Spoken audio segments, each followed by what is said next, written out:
Hi guys! Good morning everyone! Ayan, happy Saturday po sa ating lahat. So for today's video ay tara at samahan niyo po akong magluto nitong ating pork menudo. Pero this time ay gagamit po tayo ng tomato paste or tomato sauce. Ayan, so ito yung ating ulam. So hindi po ako gumamit ng atay kasi wala kaming atay. So liver spread yung ating gagamitin. So sa ating kawali magpapainit lang po tayo at maglalagay tayo ng konting mantika at butter, and pagkatapos igisa na natin yung ating mga bawang at ayan, halu-haluin lang po natin, at pagkatapos isunod na rin natin diyang igisa yung ating mga sibuyas. Ayan, at pagkatapos guys, pag nangamoy na yung ating bawang at sibuyas, ilagay na natin dyan yung ating syempre hinugasan ng mga pork. Ayan, so masarap po itong ating pork menudo kasi medyo may taba-taba. Ayan, masarap po talaga sa kahit na anong klaseng karne pag may konting taba-taba. At syempre,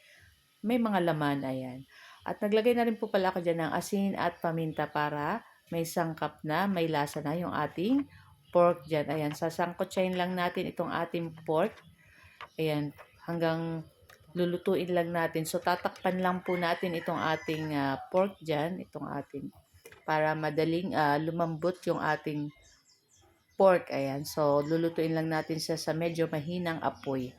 At pagkatapos guys, ayan, lagyan na natin ng ating tomato paste. Ayan, yung natira ko pa yan guys. So, nilagay ko lang yan sa ref. Siguro mga 2 kutsara lang yan guys. Naku, napakabango. Yung ating pork dyan guys is medyo malambot-lambot na rin. Kaya mga ilang minuto lang, papatayin na rin natin yung apoy pagka na ano na natin. So, naglagay ako dyan ng liver spread, isang latang maliit.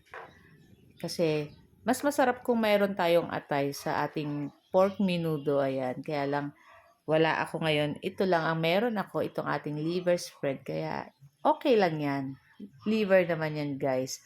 So, pagkatapos, naglagay po pala ako dyan ng tubig para lalong lumambot yung ating pork. At pag malambot na yung ating pork, ilagay na rin natin dyan yung ating mga patatas, yung ating carrots. Ayan. So, tatakpan lang din po natin uli yan para maluto yung ating mga patatas, saka yung ating carrots.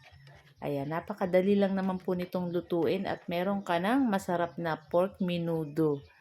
Ayan. So, kung may pasas pa kayo, ayan, mas masarap din po yun. Kaya lang naubusan din akong pasas. So, green peas lang at red bell pepper yung ating meron. Ayan.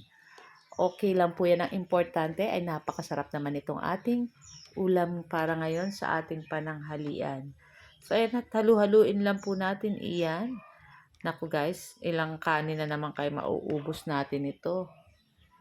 So, mga ilang minuto lang ay papatay na natin yung apoy at ready na rin to. Pwede na natin tong isandok sa ating mangkok or sa ating plato. Ayan. So guys, ito lang po ang aming video today at sana po ay nag-enjoy kayo. Huwag niyo po sanang kalimutan mag-like, comment, at pa-share po ng ating video. So guys, thank you for watching and see you next video again. Ciao! Sarap!